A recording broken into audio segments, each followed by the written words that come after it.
Este programa llega a ustedes por cortesía de Univista Insurance, su mejor opción.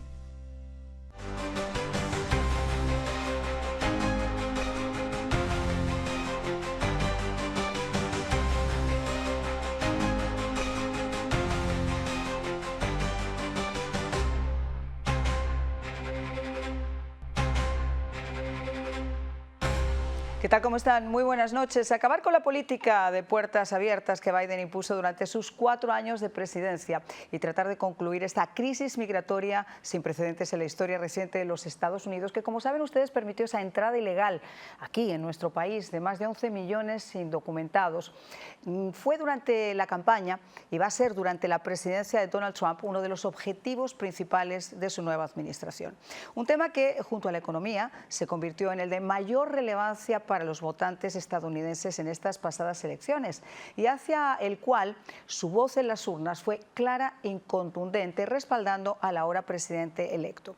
Hay que proteger nuestras fronteras para evitar que cientos de miles de migrantes sigan entrando de forma irregular, y hay que expulsar a quienes no solo violaron la ley utilizando y pagando a los coyotes, fomentando el tráfico humano y haciendo ricos a los carteles del narcotráfico en México, que controlan la frontera, sino expulsando a aquellos que han puesto en riesgo nuestra seguridad nacional.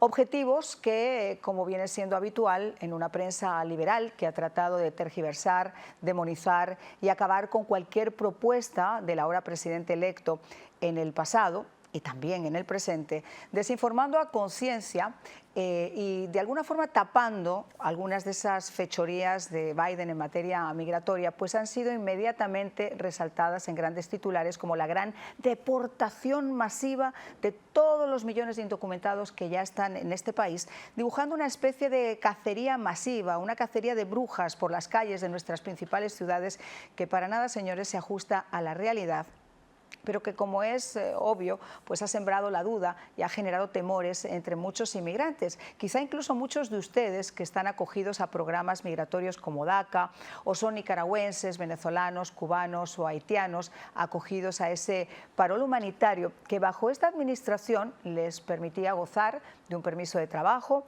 y de una permanencia legal en este país por 2 años, pero que realmente también generaron cierta controversia por el fraude que se registró en los términos bajo los que debería haberse aplicado, y ahora el plazo de regresar a sus países está prácticamente por cumplirse.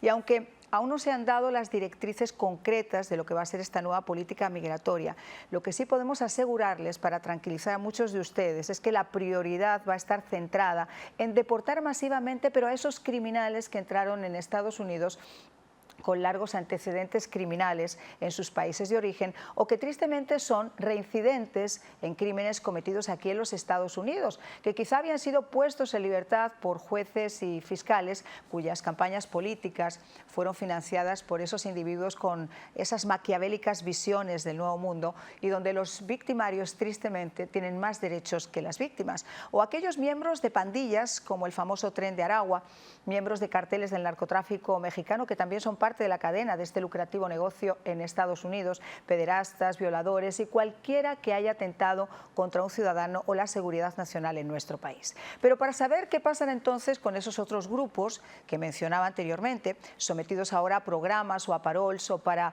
conocer cuáles van a ser esas modificaciones que van a afectar a programas como las visas H1B, que otorga esa popular lotería de visas y que ahora se pretende que sean basadas en el mérito, o esas otras famosas visas de inversionistas que se le entregan a personas que generen empleo, o quienes de alguna forma va a incorporar también esta nueva administración como parte de esa búsqueda por redefinir el sistema migratorio de este país. Pues tenemos con nosotros a 2 importantísimos abogados. Los vamos a poner por separado para centrarnos en un tema específico con uno, en un tema específico con el otro, y para que ustedes sean capaces de tener estas 2 voces que son de las más representativas de nuestra comunidad hispana, respondiendo precisamente a sus preguntas. Comenzamos.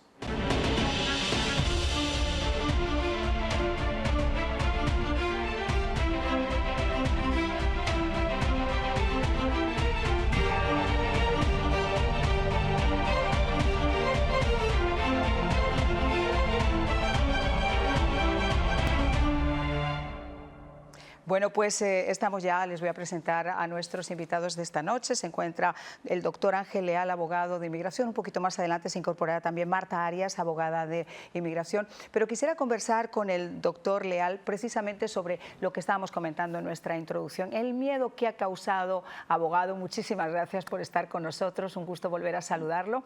El miedo que ha causado este tema de la deportación masiva, de la cacería que se va a registrar, que tiene a muchas personas realmente asustadas. Sí, no, efectivamente hay motivo para estar asustados, no para entrar en pánico y no con la intención de sembrar el miedo, pero es el momento de prepararse. Ya estamos viendo algunos casos donde se están efectuando deportaciones que anteriormente con la política de inmigración actual, que va a ser la anterior en pocos días, no sucedería. Acabo de ver un caso de Texas de una señora con 2 hijos americanos que faltó su corte de inmigración porque había acabado de dar a luz, le hicieron una cesárea, le recomendaron de que no saliera, o sea, que descansara, que estuviera de reposo. El esposo, ciudadano americano, llama a la corte para explicar el caso de Christian Salazar. Es un caso de Texas. Y llama a la corte para explicar que la esposa está indispuesta por el tema de la cesárea. Y el caso es que el juez le firma una carta de deportación en su ausencia. Hay un mecanismo para pedir una prórroga formalmente, tal vez no se obedeció. No estoy criticando al juez porque si la persona no compareció y no se pidió la postergación de la audiencia correctamente, estas cosas pueden suceder.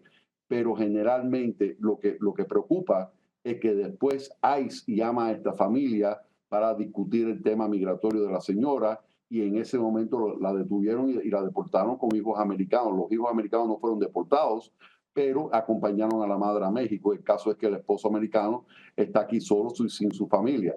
Y esto en realidad no debía haber sucedido porque generalmente cuando hay una falta de comparecencia por circunstancias extraordinarias fuera de su control, como la grave enfermedad de uno, que Dios no lo quiera, o la muerte de un familiar allegado, que Dios no lo quiera, esos casos se pueden reabrir y generalmente ICE hubiera dado esa oportunidad. Así que estamos empezando a ver este cambio de política inmigratoria que puede resultar en más deportaciones. Claro, pero esto es curiosísimo porque está pasando en la administración Biden.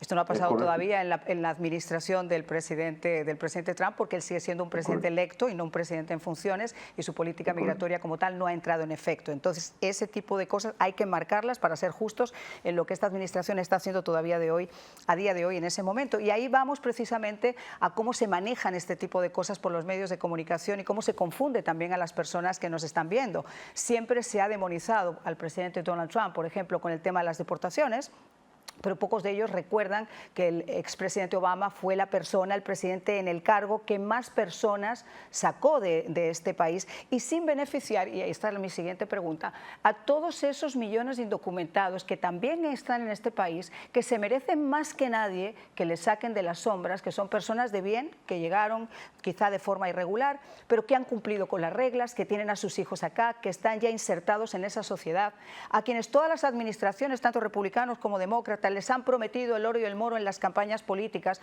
pero que ninguno de ellos ha hecho nada por ellos. Y específicamente en estos 4 años, abogado, y corríjame si estoy en lo incorrecto, en estos 4 años donde todas esas personas que han llegado de forma ilegal masivamente, esos 11 millones de indocumentados, les han subido por encima y han perjudicado en muchos casos la esperanza de que pudieran salir de las sombras.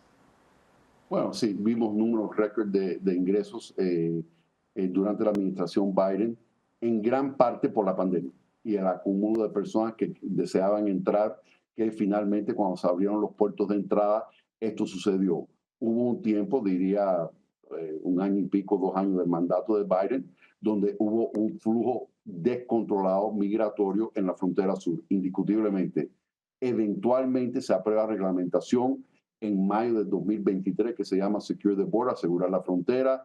Después, Circumventing Legal Pathways, evitando vías legales para entrar al país, ya para cuando esto habían creado el programa de paro humanitario y el paro de reunificación familiar.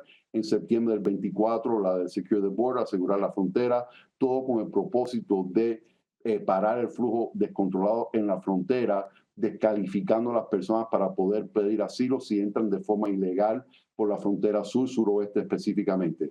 Esas regulaciones han funcionado. Actualmente los números de cruces han bajado a números bastante bajos, pero hay el acumulo de lo que usted dice, es correcto, de las personas que llegaron anteriormente. Y lo más triste de todo esto es que efectivamente no ha habido la voluntad política para buscar soluciones sensatas a este tema inmigratorio. Puedo señalar un proyecto de ley que fue patrocinado por la representante María Pira Salazar, que le llamaba el plan de redención, en realidad no avanzó. Exacto, exacto, y no avanzó. Quiero centrarme un poquito en el tema de los cubanos. Muchas de las personas que nos están viendo ahora son cubanos, muchos de ellos entraron acogidos, por ejemplo, a ese parol que se ofrecía también a nicaragüenses, que se ofrecía a venezolanos, que se ofrecía a haitianos, con una diferencia es que cuando ellos llevan más de, corríjame también si estoy en lo incorrecto, un año y un día, ellos pueden ajustar su estatus migratorio. ¿Cómo queda exactamente esa situación con los cubanos que fueron acogidos a ese parol? El cubano está bien, porque el cubano que entró con un paro humanitario al año y 10 días puede acogerse a la ley de ajuste cubano. Los venezolanos un poco más complicado, depende de la fecha de entrada. Si entraron antes de julio del 23, pueden calificar para un TPS. El caso de los haitianos, si entraron antes de junio del 24, pueden calificar para un TPS con un estatus de protección temporal. El caso nicaragüense es más complicado porque no califican para TPS, no hay una ley de ajuste nicaragüense, venezolana o haitiana. Entonces, generalmente son personas que deben de regresar al país de origen o en muchos casos están pidiendo asilo. Ahora, esto normalmente es un parol que supuestamente tenía que partir del país de origen, que no podía pasar por un tercer país. Por ejemplo, hay mucha gente que llegó a Selva del Darién, que atravesó México, por ejemplo, que entraron por la frontera sur, y eso obviamente violaba de alguna forma los términos de ese acuerdo, de ese parol que decía claramente que la persona tenía que ser trasladada desde un país a otro país sin pasar por terceros países, porque entonces podían haber pedido esa residencia o haber pedido su estatus migratorio en México, por ejemplo, si es que lo atravesaron, o cualquiera de los otros países que atravesaron para llegar a los Estados Unidos. Pero ¿qué pasa con aquellos que llegaron por frontera? ¿Qué pasa con todas esas personas que sí estuvieron sometidas, por ejemplo, a la decisión de un agente migratorio y que muchos de ellos, por ejemplo, estaban pendientes de una deportación que hasta este momento no se ha llevado a cabo, pero que sigue pendiente? ¿Cómo queda ese tema cuando además Cuba ha dicho que no va a aceptar a muchos de los cubanos que pudieran ser deportados? Ok, tres cosas. Primero, el programa de paro humanitario, que dicho sea de paso sigue en vigor hasta el 20 de enero y vamos a ver qué pasa después del 20 de enero. Pero básicamente lo que prohibía es que la persona tenga doble nacionalidad o residencia permanente en un tercer país. El que entra por frontera, habiendo atravesado terceros países y entra ilegalmente y no solicita asilo en esos terceros países que transitó, queda descalificado para pedir asilo a no ser que haya entrado legal o haya pedido la cita correspondiente a través de la aplicación móvil CBP One para solicitar asilo. Eso existe desde mayo de 2023, es la Circumventing Legal Pathways, evitando vías legales para ingresar al país. Entonces, lo que le llegaron a entrar legalmente o no legalmente, que lo han procesado para la Corte, muchos de estos casos están programados para la Corte para el 2027, el 2028. Entonces, básicamente, hay un acumulo de millones de casos en la Corte de Inmigración, inclusive de personas recién llegadas que están pendientes de corte. No todos de ellos aprobaron miedo creíble y simplemente lo citaron a la Corte. Muchos de ellos van a tener problemas para calificar para asilo si entraron de forma ilegal, aunque no lo hayan deportado desde la frontera. Pero el caso es que el número de casos que están pendientes en la Corte es un número demasiado alto para el número de jueces de inmigración que existe.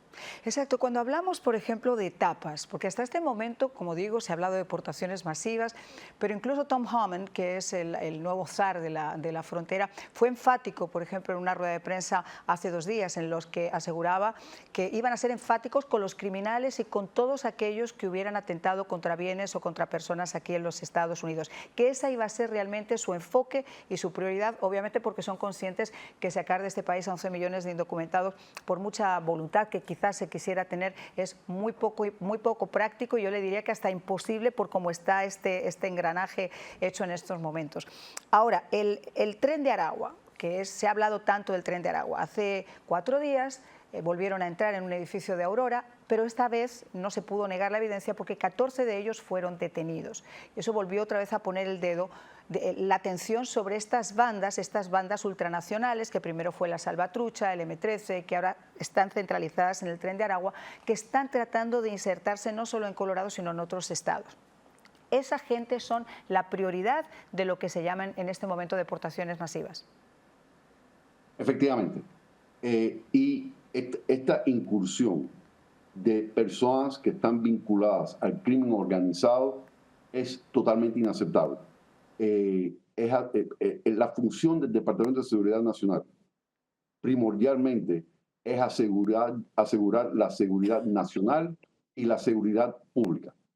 Eso es la primera función. Esto es un fallo sistemático que ha ocurrido y que ha estado ocurriendo a través de los años. De hecho, actualmente en las prioridades de deportación con el gobierno actual, está personas que constituyen una amenaza a la seguridad nacional, espías, terroristas, pandilleros, personas que constituyen una amenaza a la seguridad pública por los antecedentes penales, personas que no constituyen una amenaza a la seguridad fronteriza porque no entraron ilegalmente al país después del 1 de noviembre de 2020. En realidad, esas son las prioridades actuales. Ahora, con la nueva administración, prácticamente lo que pretenden hacer es priorizar los casos de personas con antecedentes penales o quien constituyen una amenaza a la seguridad pública, pero en realidad el señor Homan ha sido claro que cualquier persona quien haya ingresado ilegalmente al país ha cometido un delito. Claro que sí. Y que Abogado, por lo tanto puede ser considerado un caso prioritario también, pero la primera función tiene que ser parar el ingreso o la incursión de estos elementos de crimen organizado. Que yo me imagino que además a ustedes como abogados también les complica extremadamente las cosas por los trámites que ya están en marcha para esas personas que han hecho su esfuerzo para tratar de legalizar de alguna forma su situación, de blanquear su situación, y que también se ven afectados por esta avalancha de casos en las cortes, por la opinión pública. Y como yo decía, por esa... Yo por ejemplo, cuando estábamos, yo recuerdo en Telemundo que teníamos que viajar, la esperanza con la que muchos inmigrantes indocumentados que entraron hace 20 años, 25 años, esperaban esa reforma migratoria que nunca se ha dado, sigue todavía existiendo. Y lo que ha ocurrido ahora es que han puesto en la última fila a esas personas que de repente merecerían más que nadie que los contemplaran como parte ya de esta sociedad. Efectivamente, y esa esperanza de esa añorada amnistía, como el plan de dignidad y redención de María Pira, que la representante María Pira Salazar. Que yo lo discutí con ella y me parece sensacional, porque si no es un perdón, pero es devolver la dignidad a esa gente. Totalmente de acuerdo. El caso es que eso nunca sucede. Entonces, ¿en qué está basada la esperanza? Está basada la esperanza en de que si la persona llega y pide asilo y de alguna forma lo citan a la Corte de Inmigración o le dan algún tipo de libertad condicional pendiente corte y esa persona llega a presentar asilo, es posible que ese caso de asilo pueda estar pendiente con inmigración 6, 7, 8 años, inclusive hasta más. Durante ese tiempo obtiene permiso de trabajo, licencia de conducir, seguro social. Entonces la confianza se está depositando en un sistema disfuncional donde no hay la capacidad para adjudicar estos casos de forma expedita o de forma rápida o de forma, vamos a decir, dentro de los parámetros de un tiempo razonable. Y entonces la esperanza se basa en la inefectividad y la inacción del sistema inmigratorio de adjudicar los casos, y las personas permanecen aquí y hacen vida acá. Donde se convierte en la injusticia es que precisamente son personas que trabajan, que pagan impuestos, que no tienen antecedentes penales, que tienen hijos americanos, porque la vida sigue, y de pronto de 7, 8, 9 años después que entraron, ese caso de asilo terminan que no califican para asilo y pueden terminar con una carta de deportación. Ahí es donde viene la verdadera tragedia, porque en parte la injusticia se crea por la disfuncionalidad del sistema. Claro, estamos totalmente de acuerdo. Abogado, muchísimas gracias por haber sido tan amable de estar con nosotros en esta mañana, quitar un poco ese temor a muchas de las personas que nos están viendo y que a través de los teléfonos, que yo siempre pido que usted nos den su opinión y tal, nos habían dicho, Mariana, a ver si hay posibilidades de hacer un programa que aborde este tema, porque hay mucha gente que realmente estaba preocupada. Muchísimas gracias y que tenga una maravillosa Navidad. De igual manera, María, un privilegio estar con usted. Y nosotros regresamos de inmediato y lo vamos a hacer con nuestra siguiente invitada en solo instantes. Esto no acaba, vamos a hablar de los venezolanos, nicaragüenses, vamos a hablar, por ejemplo, qué pasa con la I-220A, qué pasa con esas visas de estudiantes, qué va a pasar con las visas de inversionistas. En solo instantes, aquí en De Buena Fuente.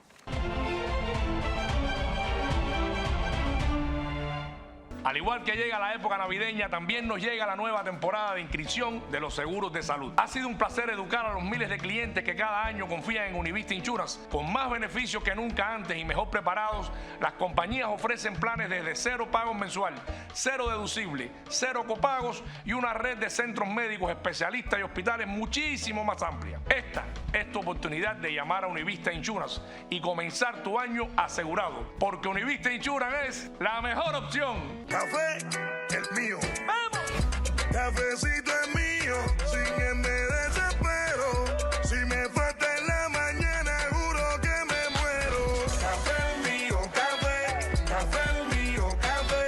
Café es mío, café. Eso y tiene este. Cafecito es mío. Es lo que yo quiero. Con su aroma bien cubano. Eso y tiene este café. Don Francisco, esto es gigante. Univida Medical Centers tiene cada vez más servicios bajo un mismo techo. Así es, Javier.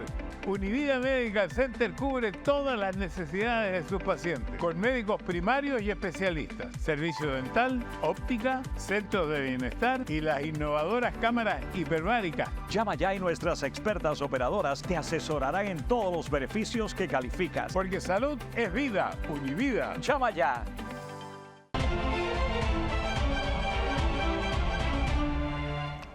Bueno, pues nos acompaña Marta Arias, abogada de inmigración. Ustedes la conocen, ella es una de las voces en la radio, en otros programas de televisión y que es una de las más representativas también en nuestra comunidad hispana. Y la hemos querido invitar a ella como representante también para que nos saque de todas esas dudas que tienen ustedes. ¿Qué está pasando exactamente, Marta? Muchas gracias por acompañarnos en De Buena Fuente.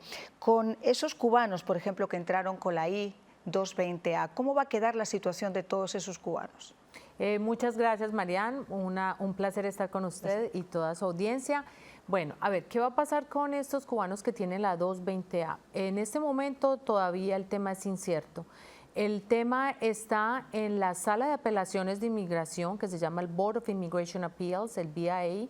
El Board of Immigration Appeals tiene una decisión que hacer y lleva mucho tiempo esperando dar la última decisión.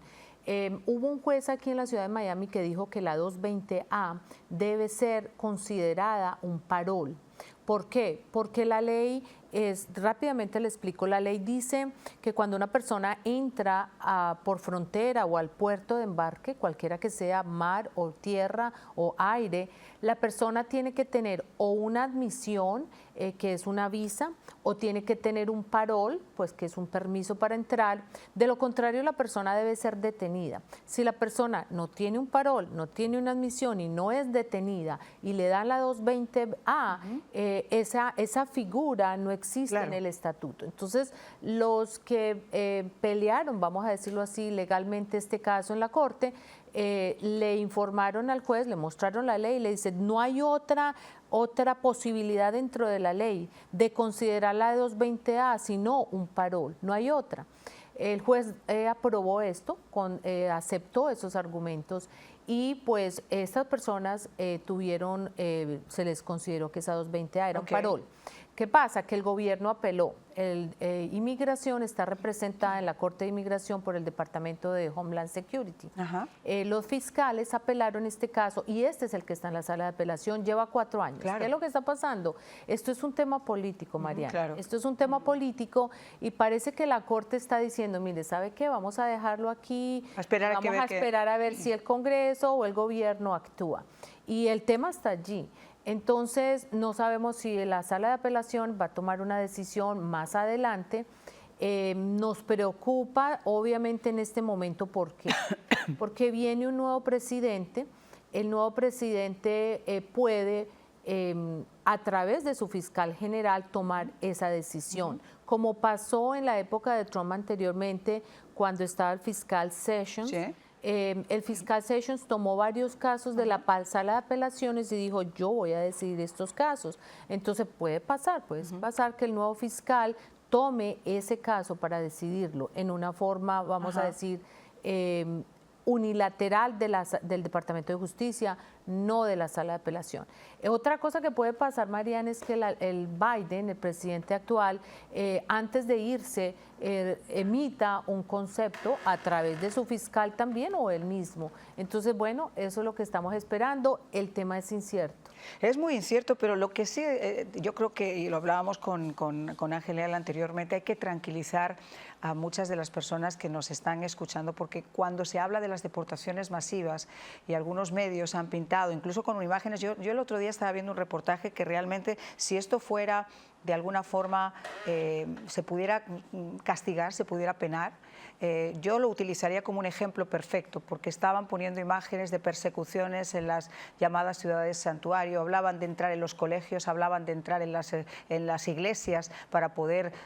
y eso es obviamente algo que no va a pasar, al menos que se sepa por este momento, porque las deportaciones masivas, abogada, quieren centrarse, y yo quiero insistir mucho en ese tema, en todos aquellos que tienen delitos criminales y que son criminales y afectan la estabilidad de acá.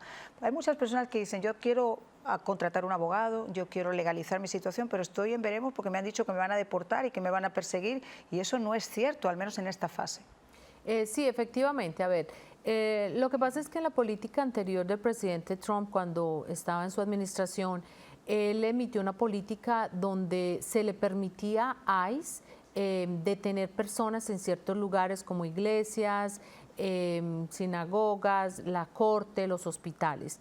Pero esa detención podía ¿Eso no pasó con Obama, que fue el que más gente deportó de los Estados Unidos? No me acuerdo la política de Obama en ese momento. La política de Trump era que no se necesitaba una orden de un supervisor para hacer esas detenciones. Vino el presidente Biden y dijo, no vamos a hacer detenciones definitivamente en esos lugares. Ahora, lo que se está volviendo a hablar es que tal vez en la presidencia del presidente electo Trump vuelva a haber esa política donde no es necesario la firma o la orden del supervisor para hacer una detención en un lugar de estos. Entonces, el punto aquí es ese es el punto clave, la orden del supervisor. ICE tiene la posibilidad bajo la ley de detener personas en cualquier parte. Lo que pasa es que solamente en estos sitios que ellos llaman sensibles se pueden hacer si hay una orden de un supervisor. Pero entonces, si esos lugares sensibles se sabe que son sensibles, cuando una persona tiene, por ejemplo, dentro de esos márgenes, todos los dedos sobre él porque no ha cumplido con la ley, porque tiene esos delitos criminales, porque realmente es una persona que debería estar afuera, porque tiene un pasado criminal incluso en sus países, pero se refugia en un colegio, se refugia en una iglesia o en una ciudad santuario, por ejemplo. Ahora mismo la gobernadora de uno de esos estados santuarios se dio cuenta que en su estado, después de haber defendido que no iba a apoyar a Trump en cualquier política migratoria que persiguiera inmigrantes en su estado, se dio cuenta que solamente en esa semana que había hecho esas determinaciones había habido al menos 7 que eran pederastas, 2 de ellos de Brasil, 2 de Perú y el otro era venezolano, que habían cometido una larga lista de crímenes, no solamente en sus países, sino en Estados Unidos, y que estaban allí protegidos. Entonces esto también es como un poco conflictivo, ¿no? Lo que pasa es que yo pienso que aquí el punto es tal vez de prensa sensacionalista. Eso es mi punto de vista, porque mira, lo que yo considero es esto, así como usted lo dice, si una persona tiene antecedentes criminales bastante grandes, una hoja de vida criminal, vamos a llamarla así, bastante intensa, esa persona seguramente va a poder ser detenida en alguno de estos sitios, pues por su misma situación de ser un peligro para la sociedad. Entonces no veo problema en que un supervisor de ICE firme esa orden. El punto aquí es que la política puede decir, ¿necesita la firma del supervisor o no necesita? Sí. Pero el supervisor va a firmar en 2 segundos una orden de esta, ¿sí? Entonces, lo que vimos en otras administraciones es que personas eran detenidas, sí, en la corte penal, en la corte criminal, pero pues efectivamente eran personas con antecedentes penales y estaban asistiendo nuevamente a la corte penal. No me acuerdo yo de que hayamos visto casos que que las personas eran detenidas, por ejemplo, en un hospital o, por ejemplo, en una iglesia. No vimos esos yo creo casos. que yo recuerdo honestamente los medios jamás he visto eso. Exacto. Entonces, el hecho de que sean detenidos en sitios como las cortes, normalmente es normal que esto pase, pues porque, bueno, si una persona está atendiendo una corte y tiene un prontuario, pues... Y sobre todo por una razón concreta, y esos son números que no los estoy dando al azar, son números de la propia administración que tenemos en estos momentos. 453.000, más de 453.000 personas que tenían antecedentes criminales, entre pederastas, violadores, algunos de ellos con delito de sangre, no recuerdo cuál es exactamente el número, lo podemos buscar antes del programa, están en estos momentos confundidos entre gente de bien que también ha venido a buscar una oportunidad. Y esa gente obviamente son los que están haciendo lo que vimos en esta semana en Colorado, los que de repente tienen la ciudad de Nueva York totalmente convulsionada. No es la gente de bien que viene buscando una oportunidad para ellos y su familia, es esa gente que se confunde entre toda esa gente y esos gobiernos como el gobierno venezolano, como el gobierno cubano, como el gobierno nicaragüense, que permiten y utilizan como chantaje migratorio que estos individuos lleguen, al igual que pasó con el Mariel. Efectivamente, o sea, yo creo que a mí me parece que esto es un tema que muy sensible, pero no debería crear tanta controversia. Claro. Y la razón es esta, Mariana.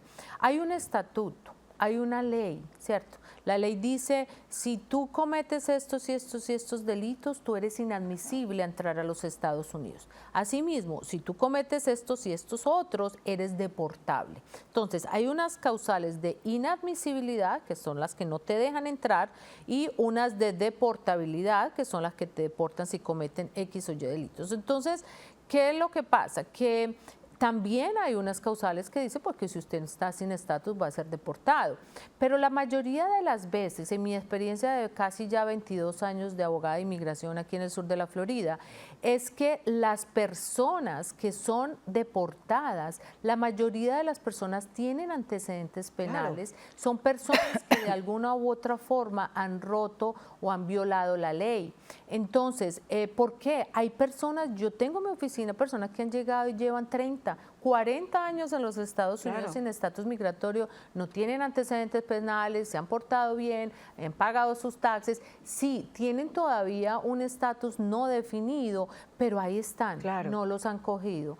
Pero el que se mete en problemas, el que viola la ley, el que llega a abusar del sistema, obviamente va a tener esto. Mira, en el sur de la Florida tenemos el fraude de seguros rampampante. Seguros de Lo carro, vimos hace unos días. Seguros de vivienda, la gente hace reclamos a su vivienda, daña su vivienda, hace reclamos para poder tener la plata del seguro para que le cambien el techo de la casa. Las personas crean, y lo vimos hace poco, se inventan choques para llevarlos al quiropráctico, para cobrarles $10,000. Entonces, por Dios, estamos viniendo a los Estados Unidos a trabajar, a vivir, a buscar un país más seguro también. Y lo que pasa es que vienen estas personas a hacer lo mismo que estaban haciendo tal vez en su país, o no, o si vienen a hacer lo que le aconseja Pepito de los Palotes vecino, que le dice, no, mira que facilito, esto es facilito aquí, esto es fácil, como dicen por ahí. Entonces, si esas personas se dejan llevar por esos consejos y no lo piensan dos veces, mire, esto está con la ley o no, entonces van a caer en esto y después se hacen estas teorías de que se están deportando muchas personas, pero mira, es que hay muchas personas cometiendo delitos. Pero no solamente eso, abogada, el tema también aquí es que muchas de esas familias que, como usted dice, llevan tantos años esperando que se les contemple la posibilidad de salir de las sombras, que sus hijos ya están incluso incorporados porque son ciudadanos al mercado laboral, que son estudiantes, que ellos han cumplido con su pago de taxes, etcétera. Son gente que se esfuerza trabajando en 1 o 2 trabajos a veces y no siempre los mejores pagados. Pero lo que ocurre con esto es que estos individuos que llegan, que sí son criminales, que sí son violadores, que no sabemos ni un carajo, perdónenme la expresión, quiénes son, esos que sí están aquí, resulta que ellos les dan un teléfono móvil, les están pagando una visa para que puedan hacer lo que les dé la gana, los alojan, como en el caso de Nueva York, en muchos casos en hoteles increíbles, y cuando los mueven para otro lugar le dicen que ya no, que ya estaban acostumbrados allá y que no se quieren mover. Es decir, el que hace la ley hace la trampa, y esto lo que tenemos que ser conscientes, y me encanta que haya dicho eso, es que nos perjudica absolutamente a todos. Una pausa y regresamos.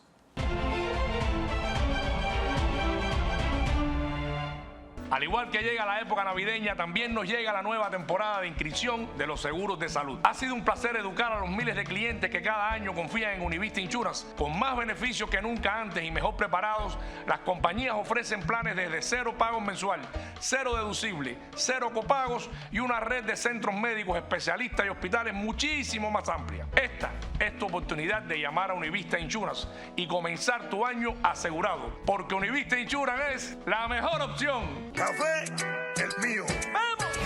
Cafecito es mío, sin me desespero. Si me falta en la mañana, juro que me muero. Café el mío, café el mío, café el mío, café.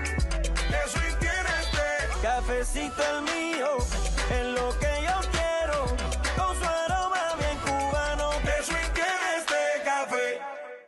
Don Francisco, esto es gigante. Univida Medical Centers tiene cada vez más servicios bajo un mismo techo. Así es, Javier. Univida Medical Center cubre todas las necesidades de sus pacientes, con médicos primarios y especialistas, servicio dental, óptica, centros de bienestar y las innovadoras cámaras hiperbáricas. Llama ya y nuestras expertas operadoras te asesorarán en todos los beneficios que calificas. Porque salud es vida. Univida. Llama ya.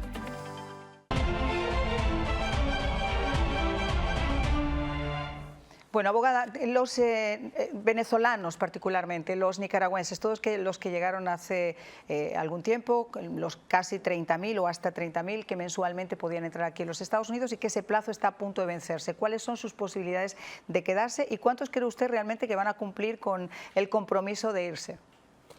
Bueno, yo creo que van a ser pocos los que van a cumplir con el compromiso de irse y creo que eso se sabía también. Los que tengan la posibilidad de quedarse va a variar, depende. Algunos van a poder hacerlo porque están casados con ciudadano americano, algunos van a poder hacerlo porque tengan hijos o padres ciudadanos americanos, tal vez alguna petición de antes que los proteja con la 245I, que es una ley que ya no existe, pero todavía puede dar protección. Algunos que aplicaron para asilo y tienen un caso meritorio de asilo y lo puedan ganar.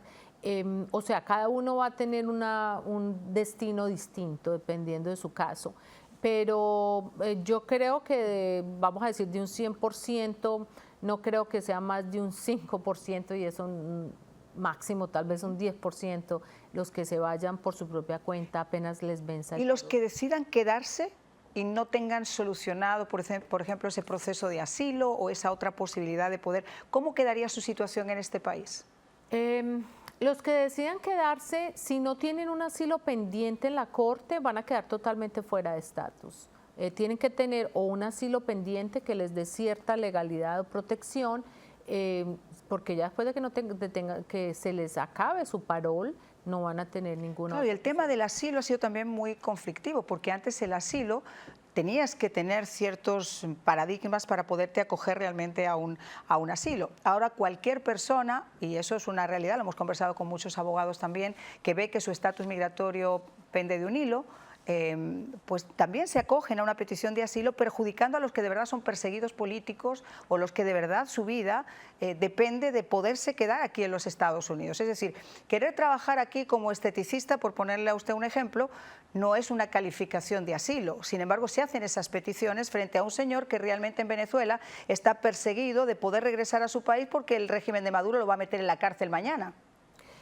A ver, ese tema que usted acaba de tocar es un tema muy sensible que yo siempre he pensado que, bueno, las cosas se dañan cuando se empiezan a abusar. Claro, porque el tema es que ahora está dañado, ahora ya no se entregan los asilos como se entregaban, Inmigración los está mirando con lupa.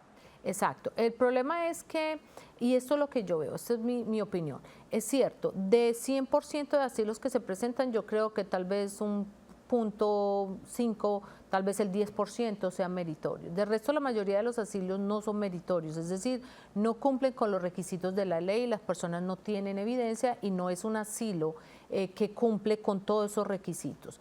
¿Qué es lo que está pasando, María? Mira, yo lo veo. La mayoría de esos asilos no los presentan ni siquiera los abogados. Es un paralegal, es un tramitador, un señor, una señora que trabajaba de secretaria de un abogado o que incluso tal vez iba a la casa de un abogado y le hacía la limpieza en la casa. Una persona ¿Cuántos que no casos de tiene fraude nada se han que dado hacer, así? y entonces aprendió a llenar la aplicación 589, que es la aplicación de asilo, aprendió que la persona hace una historia, cuenta lo que le pasó y le pone una foto y van y le cobran a él que acaba de llegar, que tal no sabe cómo es el sistema. Y que no está con un abogado que sí le pueda orientar. Entonces esa persona le cobra 800, yo he visto gente que le cobran 500, 800, 900, $1,000, 1,500 por un asilo. Digo yo, ¿quién se lo hizo? Ah, una vecina mía. ¿Y qué hace su vecina? No, ella era peluquera y se puso a hacer asilo. Y la otra, no, ella trabajaba con abogado y se puso a hacer asilo. Es que yo he tenido gente que yo conozco y me dice que yo sé que no son abogados, que no tienen nada de preparación legal y me dicen, no, es que yo hago asilos. Y yo le digo, pero ¿cómo haces tú asilo? Y me dice, no, la gente viene a mi casa y yo les ayudo con la aplicación. Le digo, ¿cuánto les cobras? 1,200, 1,500. Yo, wow. O sea, incluso $100 es muy caro porque le llenen una aplicación. Por supuesto que porque eso lo puede hacer cualquier persona que medio sepa leer y escribir. Es que eso no es lo que es un asilo. Y Llenar mucha la gente aplicación cae no es precisamente suficiente. en esos fraudes. Ese es el problema. Entonces, ¿qué pasa? Hay miles de esas personas que te hacen esas aplicaciones en Miami. Yo creo que en una esquina, en cualquier parte, pueden haber 10 personas que te hagan un asilo. Y todas esas personas te están buscando y te están diciendo, tú calificas para el asilo. Entonces, todos esos asilos que están entrando no son hechos en su mayoría por abogados. Yo te aseguro que Migración sabe perfectamente quién los hace. Es más, te doy una información. El otro día estaba hablando con un oficial de asilos y ellos ya identifican los asilos que vienen de María, la señora que cortaba el pelo y ahora hace asilos, los que hace Juan, que pintaba casas y ahora también está haciendo asilos, los identifican porque no tienen ni siquiera el ingenio de cambiarle. Son exactamente la misma historia, exactamente el mismo cuento y ya los van acumulando hasta que cogen las pruebas y bueno, después van y los arrestan. No imagina la cantidad de gente que nos llama a la radio para contar precisamente que han caído en manos de personas como estas sin escrúpulos, que no son abogadas, que tampoco lo hacen de forma altruista porque están cobrando a la persona por rellenar esa aplicación, que tienen además un negocio paralelo donde les hacen cartas, porque entonces ahora si usted tiene una carta donde pueda demostrar que tal, tienen el negocio paralelo de la gente que ya sabe cómo hacer la carta y darle la carta. En el caso, por ejemplo, de las Alien of Extraordinary Ability, tienen incluso un negocio montado donde de repente hay premios que se te entregan. Si tú pagas, por ejemplo, que le voy a poner a usted $500, le van a dar a usted un premio que usted puede acreditar aquí que le han dado el premio y una carta de una persona que trabaja que también se la puede... Que sí, esto realmente es un negocio que en el fondo perjudica extremadamente el proceso. Extremadamente. Ese tema que usted acaba de tomar es un tema que yo venía hablando precisamente ayer con otro abogado. En las visas EB1, en la preferencia de los negocios, que se llaman EB1 a EB2, personas con habilidades extraordinarias en las artes, en la ciencia, en los negocios, en el deporte, esas visas anteriormente eran como bien respetadas, de verdad accedían a ellas esas personas que tenían el mérito. Hoy en día, por ejemplo, yo escucho que hay seminarios, se hacen seminarios para las visas EB2 de interés nacional y van por el mundo entero haciendo seminarios, incluso aquí en Orlando hacen seminarios costosísimos, le dan comida a todas las personas y reclutan muchas personas. No, tú tienes un título universitario y 5 años de experiencia, ven para acá que puedes calificar para esto. Eso no es cierto. El solo hecho de tener un título universitario y 5 años de experiencia no necesariamente la va a calificar para una visa EB2 de interés nacional. Entonces, eso también en este momento se está, yo digo la palabra sinvergüenzando, me perdona la palabra, pero me parece que se degenera la figura legal. Adultera el proyecto. Entonces, eso es lo que está pasando y ahora con las EB2 de interés nacional y eso es lo que está pasando con el asilo. Al punto de que fíjate que antes que las EB2 de interés nacional siempre había una visa disponible, porque ellas tienen una cuota anual. Entonces, siempre había un cupo disponible porque no había tantas personas personas aplicando. Ahora, como esto se está volviendo una producción de factoría, en este momento están atrasadas. Estamos en este momento, si ayer está mirando el boletín de visas de enero del 2025, la preferencia EB2 de interés nacional está atrasada 18 meses. Eso no pasaba antes. ¿Por qué está pasando? Por el volumen. Abogada, que está entrando. tengo 30 segundos, pero yo no quiero despedir este programa sin que usted nos hable muy rapidito de esas green cards automáticas que van a ser para graduados, o sea, se van a entregar en este caso por mérito, y también esas reformas, por ejemplo, las visas de inversionistas. A ver, las visas de inversionista siempre han existido, la E2. Espero que este gobierno también retome el tema de las E2, porque en el gobierno anterior del presidente Trump las E2 no fueron muy procesadas, se demoraba demasiado. Hay unas que se llama el Entrepreneur Rule. Entrepreneur es una persona que tiene una visa de turista, pero quiere entrar a los Estados Unidos y quedarse un año porque está en un emprendimiento, quiere montar algo. El presidente Trump sí fue muy inclinado a procesar estas visas de entrepreneur. Espero que en esta nueva administración pues se continúe.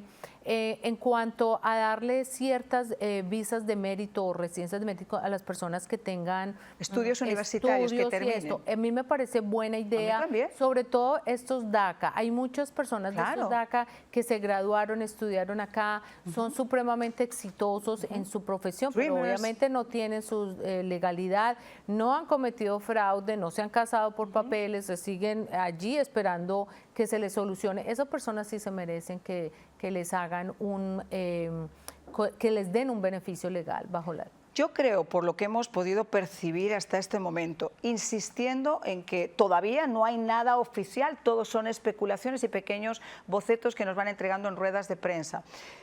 Queda claro que esa deportación masiva inmediata, nada más al día siguiente de la toma de posesión, no se va a producir para personas que no hayan cometido delitos aquí en los Estados Unidos. Los demás, yo personalmente les aconsejaría que fueran siempre a visitar a un abogado, que no cayeran en las manos inescrupulosas de esas personas, como nos contaba la abogada, o la gente que nos llama a nuestro programa diciendo que le han estafado por rellenar esos, incluso en las paradas de autobuses, cartelitos que le dicen, si usted quiere solucionar su asilo, llame a este número de teléfono. Y la gente que llega y que no conoce y que su presupuesto es limitado, caen en esas manos y no se dan cuenta que lo pierden todo, absolutamente, y hasta la posibilidad de una salida legal a su situación, que es lo más importante. Así que, abogada, su conclusión de 30 segundos. Mi conclusión es que si le enseñamos y educamos a las personas que la ley tiene unos parámetros y simplemente nos vamos con esos parámetros, yo creo que paramos tanto cuestionamiento de que eso no debe ser así, de que es una deportación masiva. No, simplemente enseñémosle, eduquemos a las personas que hay una ley que seguir, porque yo creo que si la noticia se presenta mostrando la ley, cuál es la sección de la ley que se está enforzando, pues nadie está opuesto a que se aplique la ley. Es así de simple. Por supuesto. Le queremos agradecer muchísimo que haya estado con nosotros, por lo que le digo, por ser una de las voces más representativas realmente de nosotros en nuestra comunidad hispana. Y que pase una feliz Navidad si no conversamos. Gracias, Marian. Una feliz Navidad también para usted, para todo su equipo y para toda su audiencia. Y bueno, esperamos que el año entrante esté lleno de mucha salud, paz, amor y mucho éxito en todos estos casos migratorios. Ojalá que podamos... Bueno, vamos a poner de todas formas en nuestra página también el teléfono de la doctora Marta Arias, por si alguno de ustedes, por supuesto, después de este programa quiere tener algunas otras preguntas adicionales. Y antes de despedirnos, yo sí les quiero comentar algo. Vamos a empezar con una buena resolución el año 2025. Y quizá dentro de esas resoluciones está encontrar un empleo mejor, no tener que depender de un empleador, sino cumplir ese sueño quizá de hacerlo nosotros mismos. Después vamos a hablar con una experta que nos va a hablar de la posibilidad de hacer una franquicia con este tema de los seguros, que también hablábamos con la doctora Marta Arias, en solo unos instantes después de la pausa.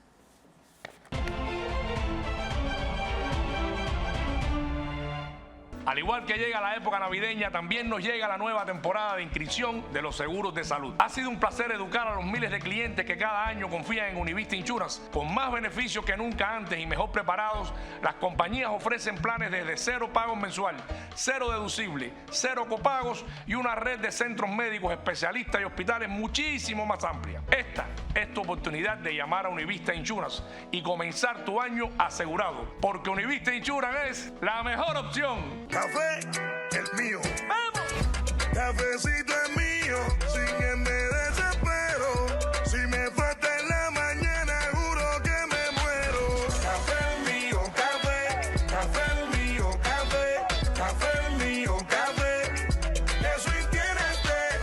cafecito el mío, es lo que yo quiero, con su aroma bien cubano. De swing tiene este café. Don Francisco, esto es gigante. Univida Medical Centers tiene cada vez más servicios bajo un mismo techo. Así es, Javier. Univida Medical Center cubre todas las necesidades de sus pacientes, con médicos primarios y especialistas, servicio dental, óptica, centros de bienestar y las innovadoras cámaras hiperbáricas. Llama ya y nuestras expertas operadoras te asesorarán en todos los beneficios que calificas. Porque salud es vida. Univida. Llama ya.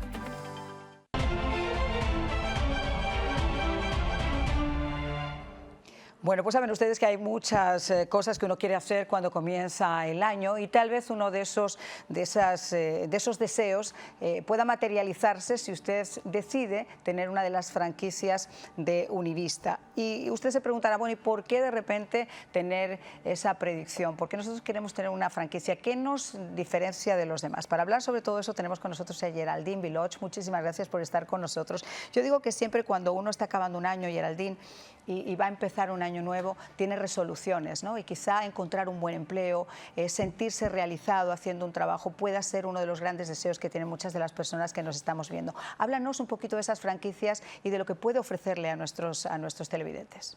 Esta oportunidad, gracias Marian por tenerme un contigo placer. hoy.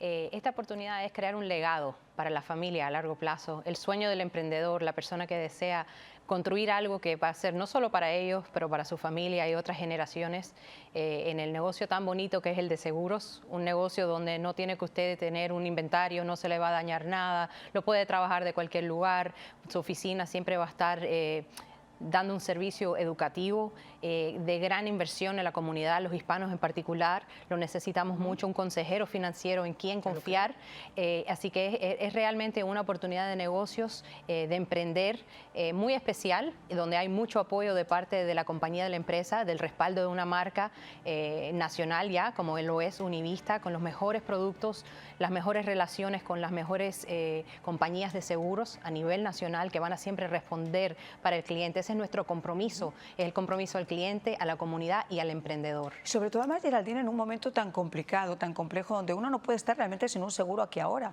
Y te encuentras con compañías que de repente salen al mercado en el último minuto, que quieren ofrecer oro a las personas que los escuchan, pero que al final del día se convierte simplemente en mirra, porque no tienen posibilidad de hacerlo efectivo.